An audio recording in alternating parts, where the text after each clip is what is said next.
Bom dia, irmãos.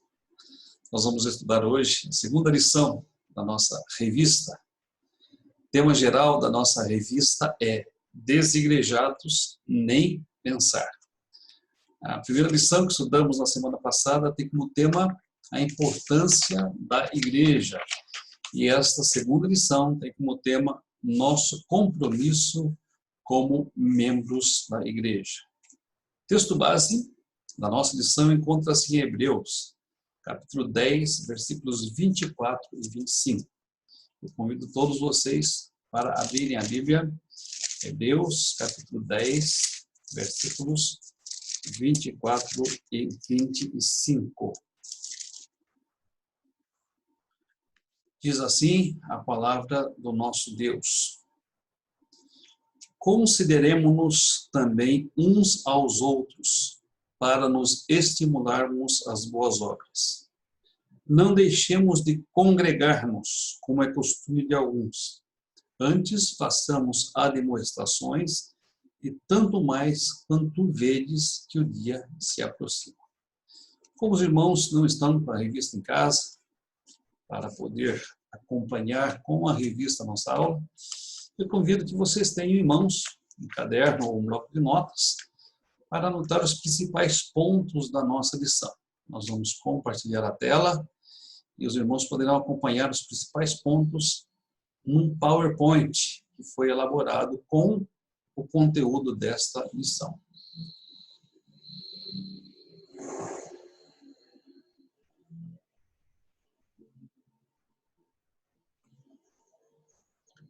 Nós estaremos no canto da imagem e os irmãos poderão observar aquilo que está nesse PowerPoint. Primeiro slide, nosso compromisso como membros da igreja.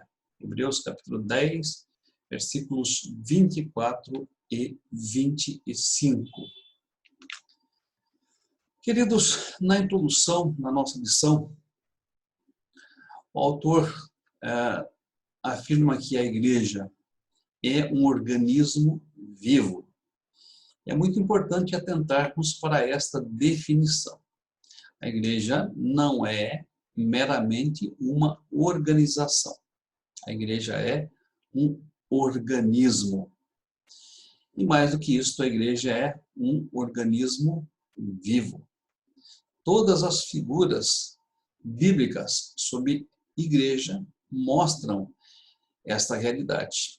Por exemplo, a igreja é comparada com um corpo. O cabeça quem é? Jesus Cristo. E os membros quem são? Todos nós.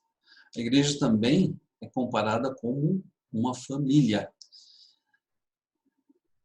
O nosso pai é Deus, nós somos os seus filhos. E a igreja é comparada com um edifício. E nesse caso, a Bíblia diz que nós somos pedras vivas, assentadas sobre a pedra angular, que é Jesus Cristo, e sobre o fundamento dos apóstolos. O segundo ponto que o autor da nossa lição destaca é que a igreja possui um caráter organizacional. Ela possui uma estrutura administrativa. Ela possui uma hierarquia. E isto foi planejado por Deus. Muitas pessoas dizem que Deus sim, religião não, Deus sim, igreja não. E muitos são avessos atualmente a essa estrutura, a essa hierarquia que existe na igreja. Mas quando observamos o que nos diz a palavra, percebemos que esta organização administrativa foi instituída por Deus. Elas não são criações humanas para burocratizar a igreja.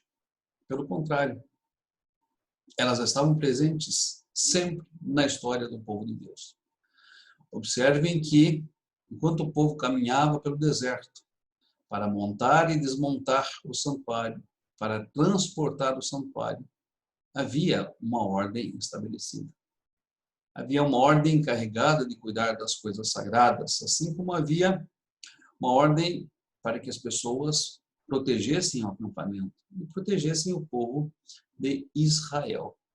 A mesma coisa nós notamos nos dias do Novo Testamento, quando a igreja foi instituída. Essa estrutura vai aparecendo lentamente. E já observamos alguns passos, por exemplo, no livro de Atos dos Apóstolos. Capítulo 6 de Atos dos Apóstolos narra-se a instituição do diaconato.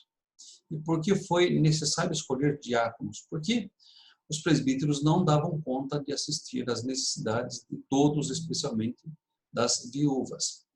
Criou-se o diaconato e foram eleitos homens cheios do Espírito Santo, cheios de fé e de bom testemunho, para que estes juntos com os apóstolos pudessem cuidar da assistência social tão necessária naqueles dias. Assim é nos nossos dias também. Há uma organização, há uma estrutura administrativa, há uma hierarquia. Deus criou isto para cuidar do seu povo, do seu rebanho e para assistir a cada um em suas necessidades. O primeiro ponto da nossa lição fala sobre a organização de um povo. Se nós lermos o Antigo Testamento, vamos perceber que algumas expressões que são usadas para descrever a igreja eram empregadas para descrever o povo de Israel. Por exemplo, se os irmãos lerem o livro de Êxodo, lá no capítulo 19, os irmãos verão que afirma-se do povo de Israel ser uma nação santa, ser um reino de sacerdotes, ser um povo de propriedade exclusiva do Senhor. Quando nós lemos as cartas de Pedro, vamos perceber que esta mesma designação, ela descreve a igreja. Nós somos uma nação santa, nós somos um reino de sacerdotes, nós somos um povo de propriedade exclusiva de Deus. Portanto, Deus organizou um povo. Lá no Antigo Testamento, o povo de Israel. Com que finalidade? Com a finalidade de serem os arautos da revelação de Deus. Ou seja, os que proclamariam Deus entre as nações. E se nós observarmos a localização de Israel no mapa, nós vamos perceber que eles foram colocados numa posição estratégica, para que nessa posição estratégica eles pudessem proclamar Deus a outras nações. De certa forma, todas as rotas comerciais para o Mediterrâneo, elas passavam por Israel. E se Israel fosse fiel ao Senhor, ele seria uma lâmpada para todas as nações. Diversas etnias, culturas e crenças poderiam conhecer o poder de Deus, poderiam conhecer a graça de Deus e a verdade de Deus. É interessante lembrarmos a finalidade de Deus constituir um povo de propriedade exclusiva, uma nação santa e um reino de sacerdotes. Qual é a finalidade? Proclamar as virtudes daquele que os chamou das trevas para a sua maravilhosa luz. Isso vale tanto para o Antigo Testamento, quanto vale para o Novo Testamento. É interessante pensar que, para o povo de Israel, Deus também instituiu uma série de ordenanças, uma série de ritos, uma série de processos hierárquicos. Tudo isto para organizar aquele povo como um povo de Deus, moralmente doutrinado, como um povo de Deus eticamente doutrinado, como um povo de Deus civilmente doutrinado. É fato que muitas recomendações nesta estrutura administrativa diziam respeito à nação de Israel que iria surgir quando chegasse na Terra Prometida. Mas muitos outros vão além dessa preocupação geográfica, política e temporal. São princípios, ritos e processos que perduram ao longo do tempo e alguns até os dias atuais. Portanto, nós temos um convite pedagógico para nos envolvermos como povo de Deus nessa estrutura que Ele mesmo criou, organizou e estabeleceu. Estrutura que faz parte também da igreja que eu e você frequentamos, estrutura que também faz parte da igreja local. Neste primeiro item, a organização de um povo, há algumas aplicações muito importantes para a nossa vida. Primeiro, é preciso tomar muito cuidado para que não haja meramente o formalismo ritual. sem conteúdo. Às vezes nós nos contentamos com aquilo que é automático. Nós lemos a Bíblia, nós oramos a oração que Jesus Cristo nos ensinou. Em épocas normais nós vamos à igreja, nós participamos do culto, nós cantamos, nós tocamos algum instrumento, nós pregamos. Mas se não tomarmos cuidado, irmãos, isto pode se transformar em algo meramente formal, em algo meramente ritualístico, sem conteúdo, sem significado maior, sem que isto mexa com o nosso coração, com as nossas emoções, sem que isto alimente a nossa espiritualidade. Então esta é a primeira aplicação desse ponto. Muito cuidado para que o ritualismo e o formalismo não tomem conta de um culto com conteúdo e com significado, tanto para Deus a quem prestamos culto, quanto para nós mesmos que participamos desse culto. Um segundo ponto, uma segunda aplicação, é preciso tomar cuidado para que a organização não anule o organismo. Às vezes nós nos preocupamos demais com estatísticas, às vezes nós nos preocupamos demais com relatórios. Jamais vou esquecer uma fala do reverendo Lázaro quando saímos juntos fazer visitas. Eu lembro que quando pastoreávamos juntos a igreja de Tatuí, após fazer várias visitas, ele me disse o seguinte: Gerson, é preciso que nós tomemos muito cuidado para que a intenção destas visitas não seja meramente gerar um relatório, mas seja realmente alcançar e edificar vidas, seja realmente falar ao coração das pessoas e abençoar as pessoas. E realmente, é preciso que tomemos muito cuidado para que o organismo não anule, para que a organização, melhor falando, não anule o organismo. E, em terceiro lugar, é necessário tomarmos cuidado para que o ativismo não suplante o seu objetivo. Muitas vezes, nós queremos nos envolver numa série de atividades sem que estejamos nos aprofundando, desenvolvendo bem qualquer uma delas. Nós não precisamos fazer todas as coisas, nós precisamos escolher algo para fazer e fazê-lo para a glória de Deus, para a edificação de Deus, para a edificação do povo de Deus, para abençoar as pessoas. Nós temos da parte de Deus este mandamento, nós temos da parte de Deus essa determinação de que não sejamos meramente espectadores, mas participantes ativos da igreja, mas tomando muito cuidado para que o ativismo ele não anule o objetivo daquilo que nós estamos fazendo. Um segundo ponto, queridos, a vida na comunidade local. O autor da lição destaca alguns pontos muito importantes. Primeiro, ele nos faz ver o contexto da carta de Hebreus para que entendamos esta recomendação composta, que está no capítulo 10, os versículos que nós lemos. O que estava acontecendo naquela igreja? Bem, os membros daquela igreja eles estavam sendo pressionados por alguns falsos mestres. E o que ensinavam esses falsos mestres? Ensinavam que eles, além de crer em Jesus Cristo e recebê-lo como seu Salvador e Senhor, deveriam também se submeter aos ritos judaicos. Deveriam, por exemplo, guardar as festas, as solenidades, deveriam também ser circuncidados, porque sem isso não seriam salvos. Nesse contexto, muitos poderiam estar se afastando, inclusive, da igreja. E então o autor desta carta, ele convida estas pessoas a que não deixassem de se congregar. Ele convida as pessoas para que estimulassem umas às outras, especialmente considerando o dia de Cristo, o dia da vinda do Senhor Jesus. Talvez muitos estivessem, de fato, afastando da igreja, acreditando que a obra de Cristo não era suficiente para a salvação. Talvez muitos estivessem voltando às antigas práticas judaicas. E para corrigir essa distorção, o autor de Hebreus, então, faz 3 exortações. A primeira delas, que a igreja considere a superioridade de Cristo sobre todas as coisas.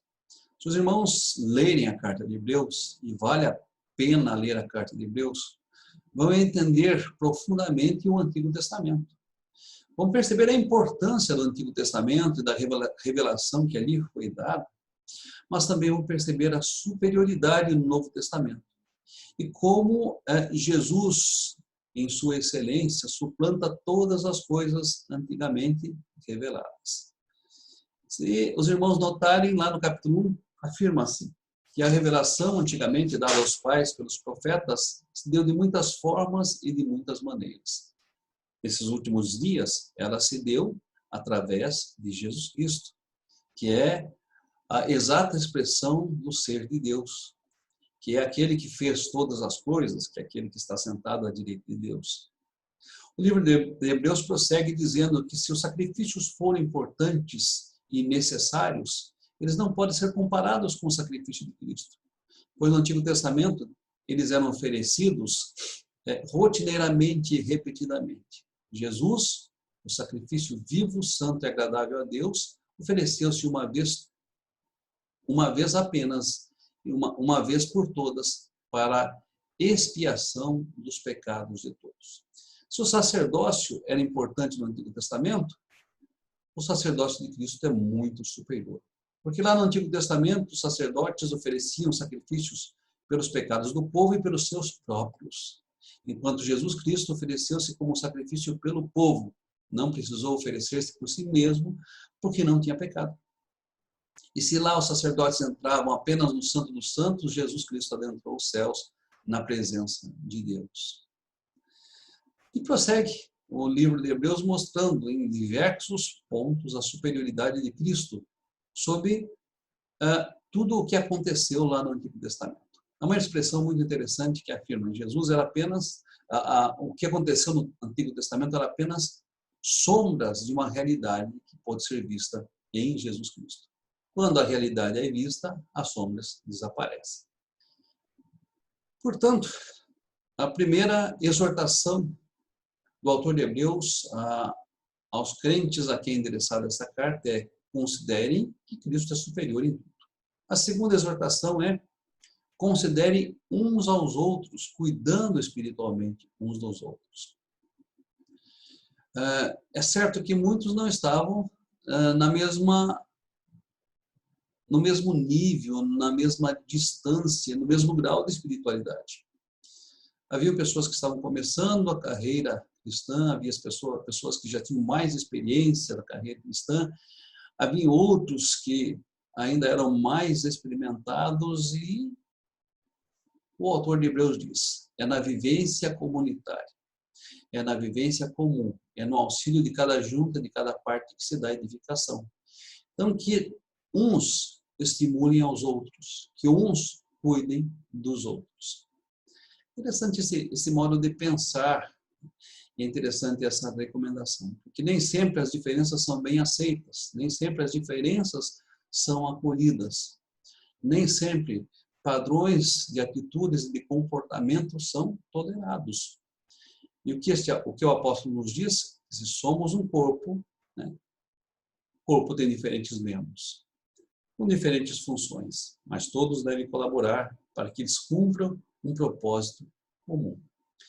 E o terceiro ponto: estimular uns aos outros ao amor e à prática de boas obras. Aquela igreja estava sofrendo perseguição, aquela igreja estava sofrendo pressão psicológica, e não era hora das pessoas se dividirem e começarem a julgar umas às outras. Era hora daquelas pessoas se unirem em amor e na prática das boas obras. Qual a aplicação, amados, deste segundo ponto? Queridos, ao nos tornarmos membros da igreja, nós somos convidados a ter gestos de afeto, de carinho e de cuidado pelos nossos irmãos.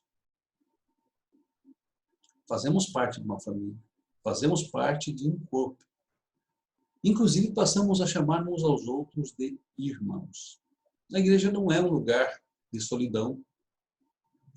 A igreja não é um lugar de inimizade. A igreja não é um lugar de mágoa. Nós somos a família de Deus. Nós somos o corpo de Cristo. E devemos expressar a glória de Deus nos nossos relacionamentos. Aliás, o que evidencia a coerência da nossa fé é amarmos uns aos outros, é amarmos aos nossos irmãos. Porque não podemos, queridos, afirmar que amamos a Deus, a quem não vemos, se não amamos ao próximo, está sempre conosco. Terceiro item na nossa lição, a nossa relação com os líderes. É importante pensar que, desde o Antigo Testamento, Deus levantou líderes para que estivessem à frente do povo. Observe que esta era a função, por exemplo, dos profetas, esta era a função dos sacerdotes, esta era a função dos juízes, esta era a função dos reis. Eram líderes espirituais que estavam à frente do povo. Eram modelos que deveriam ser imitados. Eram pastores do rebanho. Primeiramente, no contexto familiar. Irmãos podem perceber isso, por exemplo, em alguns personagens do Antigo Testamento. O primeiro deles é Enos. Afirma-se lá no livro de Gênesis, se não me falha a memória, capítulo 6, que a partir da família de Enos começou-se a adorar ao Senhor. De Enos nós vamos a Sete, de Sete nós vamos a Enoque, de Enoque nós vamos a Noé, de Noé a Abraão, de Abraão, Isaac, Jacó, José. Em todos esses contextos, a liderança era uma liderança familiar. E a família se constituía na igreja de Deus, no povo de Deus. A partir do momento que surge o povo de Israel, então nós temos na fase de transição do Egito para a Terra Prometida, o tabernáculo. E depois, lá na Terra Prometida, nós temos tempo depois o templo. Em todos estes casos, Deus levanta líderes para que estejam à frente do seu povo. Pastores para que pastoreiem o seu rebanho. Jesus, quando esteve aqui na Terra, também escolheu lideranças e treinou essas lideranças para que estas discipuladas por ele pudessem proclamar o Evangelho e cuidar da igreja. Esta obra de capacitação continuou sendo feita pelo Espírito Santo, que veio para estar com a igreja, que veio para estar para sempre com a igreja, que veio para estar conosco e para sempre conosco. E o que o Espírito Santo faz para capacitar a igreja? Diz a Bíblia que além dele habitar conosco e promover em nós o processo de transformação contínua, que é chamado de santificação, ele também concede dons e talentos às pessoas, para que com estes dons e talentos elas contribuam, primeiro, para a glória de Deus e, em segundo, para a edificação do corpo de Jesus Cristo. Esta é a função do Espírito Santo e é uma função que ele exerce através de nós, em nós, para que o seu povo seja edificado, para que a sua igreja seja abençoada. E é interessante pensar que, ao distribuir dons e ao estabelecer ofícios para o pastoreio da igreja, Deus também deu a estes a autoridade. E Deus recomendou que a autoridade destes fosse reconhecida. E a nossa Constituição é muito feliz quando diz que os líderes, os pastores, aqueles que estão à frente do rebanho devem ser obedecidos, enquanto estes forem fiéis às Sagradas Escrituras. Amados, quais as aplicações deste terceiro ponto da nossa lição? Primeiro, entender que os líderes são levantados por Deus e recebem uma responsabilidade dele. Quando estavam caminhando do Egito até a Terra Prometida, a liderança de Moisés e Arão foram questionados. Primeiramente, por Datã, Coré e Abirão. E nós percebemos que Deus ratificou a autoridade destes e castigou essas pessoas que se rebelaram contra a autoridade de Moisés e Arão. Por quê? Porque há necessidade de liderança. E há necessidade de uma hierarquia nessa liderança. Olha um outro fato interessante. Quando Saul foi eleito rei, quando ele foi apresentado ao povo, todos se alegraram. Era um homem forte, era um homem treinado para a guerra, era um homem com condições de liderar o povo. Mas Samuel dá a Saul uma recomendação muito interessante, que ele se adiantasse, que ele fosse até o local da adoração, porque depois Samuel iria ter com ele para que iniciasse um sacrifício ao Senhor, para que cultuasse o Senhor. Essa era a função do sacerdote. Acontece que Saul foi até o lugar determinado, Saul aguardou por vários dias a chegada de Samuel, e, como Samuel demorava em chegar, ele resolveu assumir uma prerrogativa que não era sua. Porque o povo começava a se impacientar e ele ofereceu sacrifícios ao Senhor.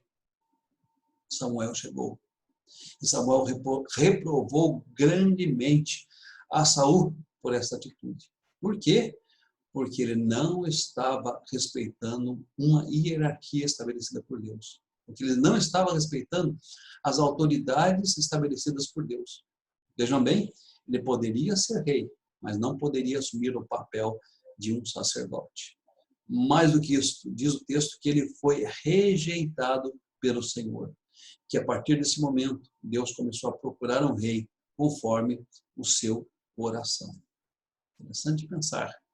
Deus, primeiro ponto da nossa aplicação, Deus levanta líderes e lhes dá responsabilidades. E estas responsabilidades devem ser exercidas de acordo com o seu ofício, de uma forma ética, moral, adequada. Um segundo ponto, nós temos o dever de orar pelos líderes. Nós temos o dever de respeitar os líderes, de obedecer os líderes, enquanto estes forem fiéis às Sagradas Escrituras. Esta é a única cláusula que nos permite a desobediência. Essa é a única cláusula que permite a rebeldia, a infidelidade de qualquer líder, a falta de conformidade de qualquer líder com a palavra de Deus. Mas, enquanto estiverem em conformidade, enquanto obedecerem às Escrituras, merecem obediência, merecem respeito. Um terceiro ponto, honrar aos nossos líderes. Nós vamos aqui ler 1 Tessalonicenses 5, 12 e 13. Eu convido você que abra a sua Bíblia em 1 Tessalonicenses 5, 12 e 13. Amados, vos rogamos, irmãos, que acateis com apreço os que trabalham entre vós e os que vos presidem no Senhor e vos admoestam. Que os tenhais em amor e em máxima consideração pelo trabalho que realizam. Vivei em paz uns com os outros. Próximo ponto da nossa lição, quarto ponto. Nossa ação abençoadora na comunidade local. Queridos, a todos, Deus concedeu dons e talentos. E esses dons e talentos, como fica claro na Bíblia, não podem ser escondidos, não podem ser ocultados. Esses dons Deus nos deu com a missão e com a responsabilidade de desenvolvê-lo e de desempenhá-lo. Nós devemos, portanto, usar os dons e talentos que temos de uma forma abençoadora, para adorar e servir ao Senhor. E devemos considerar que receber um dom e talento é um privilégio que Deus nos dá. Seja ele um dom e talento que nos coloque em expressão à frente do povo de Deus, num ofício e num cargo de visibilidade, seja um dom ou talento que seja oculto, que seja silencioso, que ninguém perceba, mas que é extremamente necessário para a edificação do corpo de Cristo. Portanto, é preciso que nós descobramos como nós podemos ser úteis. E geralmente, essa descoberta se dá quando nós olhamos para aquilo que temos em mãos. O que nós temos em mãos? 5 pães e 2 peixinhos? Coloquemos isso a serviço de Deus e a serviço de Cristo. E Deus vai usar isso para multiplicar bênçãos para todas as pessoas. Também para nos abençoar. Temos nós uma agulha em nossas mãos? Coloquemos esta agulha, como fez Dorcas, a serviço do reino. E Deus vai usar isso para abençoar muitas pessoas e para nos abençoar. É interessante que nesse período de isolamento, de crise, nós vamos nos descobrindo às vezes com dons e talentos que não julgávamos ter. Nunca imaginei, por exemplo, que estaria gravando uma aula como esta, ou estaria fazendo uma live. Desafiados pelas circunstâncias, por este isolamento, nos propusemos a isso de todo o coração. E com as nossas limitações, é claro, temos procurado servir ao Senhor e edificar pessoas. Eu sei que muitos irmãos e irmãs têm feito o mesmo nestes períodos de isolamento em que nós estamos. Têm descoberto dons, descoberto talentos, descoberto oportunidades de servir ao nosso Deus e servir ao próximo. Queridos, essa vida em comunidade nos convida para nos tornarmos instrumentos para a edificação da igreja. Instrumentos na vida dos nossos irmãos, instrumentos para aqueles que precisam de amparo. A vida em comunidade nos faz assim. E é esta empatia que nos faz chorar com os que choram e alegrar-se com os que se alegram, que nos levam a essa instrumentalidade. Se nós sabemos que alguém está precisando de algo, seja uma necessidade física, emocional, espiritual, não adianta batermos em sua costa e dizermos: olha, meu irmão, vai com Deus, fique em paz. É necessário que façamos a nossa parte para que essa necessidade física, emocional ou espiritual seja sanada. Por isso que Deus nos coloca uns com os outros. Também por isso que Deus nos coloca com pessoas diferentes, para que nós sejamos moldados, para que estas pessoas sejam moldadas, para que nós sejamos abençoados e para que estas pessoas também sejam abençoadas. Interessante pensar em Efésios capítulo 4, versículos 4 a 13, tem um a mais aqui, não é 411 a 13, 4, versículos 11 a 13, nós somos informados que os dons nos foram dados para que haja aperfeiçoamento, edificação, unidade e pleno conhecimento do Senhor. Vamos também conferir este texto em Efésios, capítulo 4, versículos 11 a 13. Diz assim a palavra de Deus: e Ele mesmo concedeu uns para apóstolos, outros para profetas, outros para evangelistas e outros para pastores e mestres, com vista ao aperfeiçoamento dos santos, para o desempenho do seu serviço, para a edificação do corpo de Cristo. Observem, até que todos cheguemos à unidade da fé e do pleno conhecimento de Deus, a perfeita varonilidade, à medida da estatura da plenitude de Cristo. Interessante, às vezes nós queremos a maturidade cristã, mas maturidade cristã não é algo que se consegue solitariamente, não é algo que nós conseguimos desenvolver no interior das nossas casas.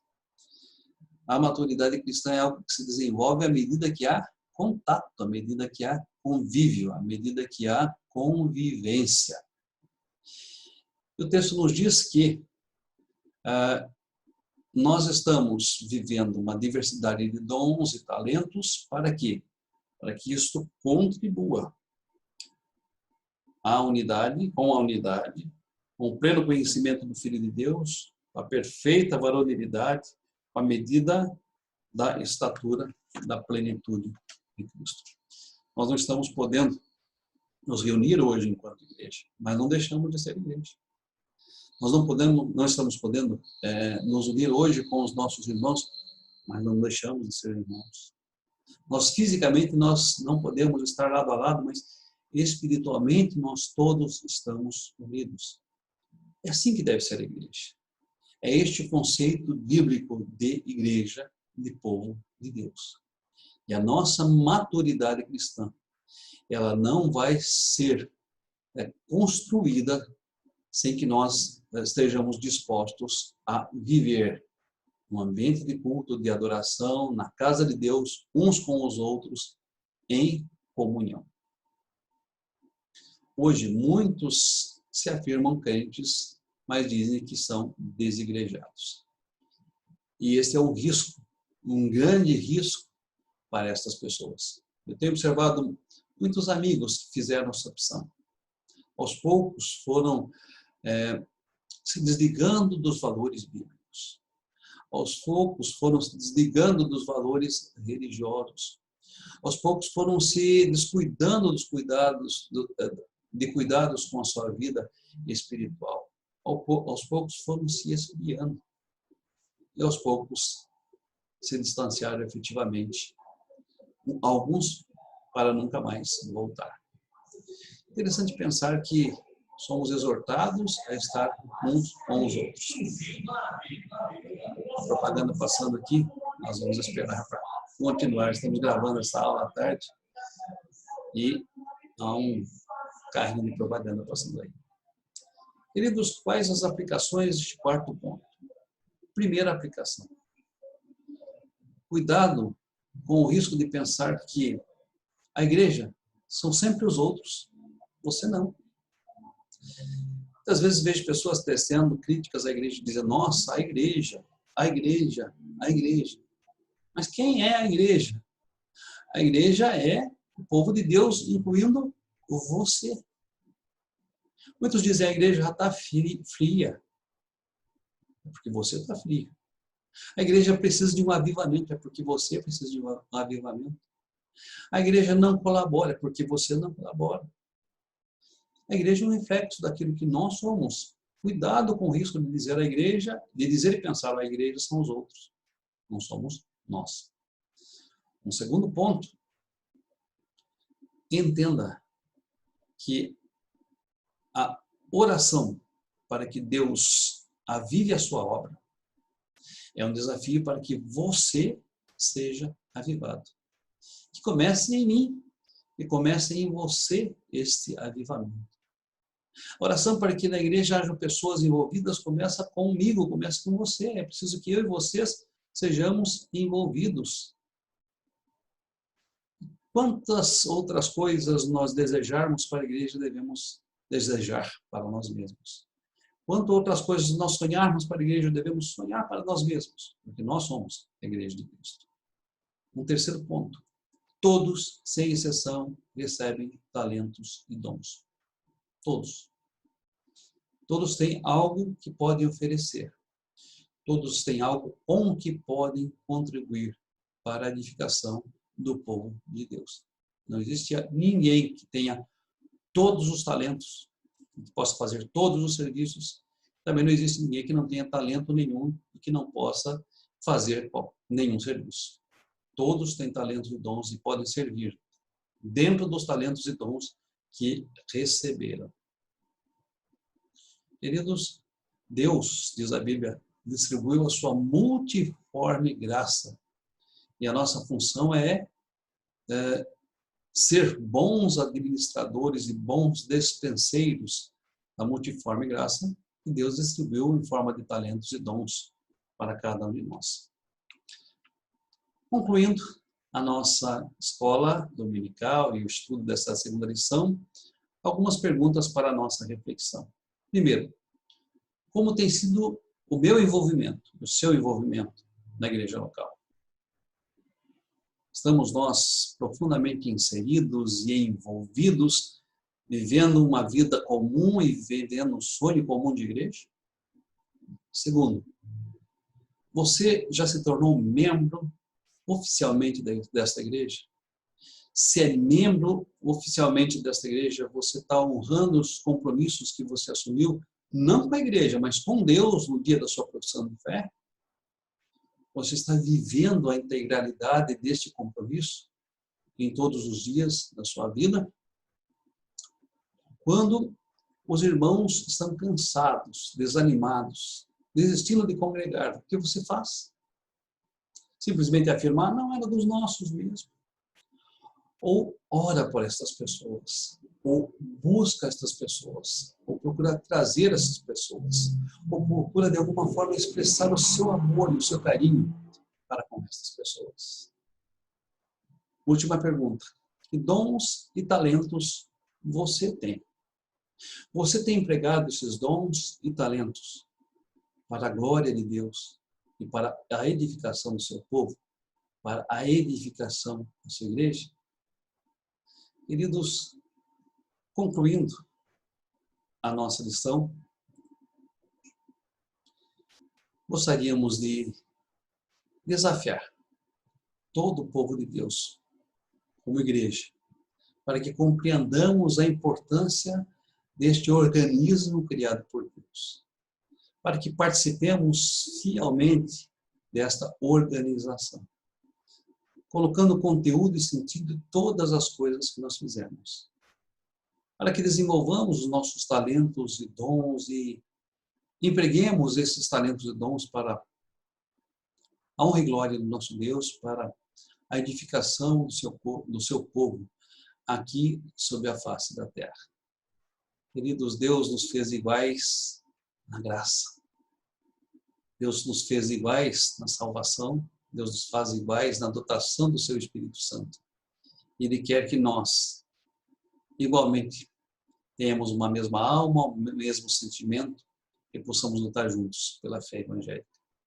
Deus te abençoe, Deus me abençoe, Deus nos abençoe nesse glorioso e tremendo trabalho que nós temos como povo de Deus, como família da fé, como igreja de Cristo. Amém.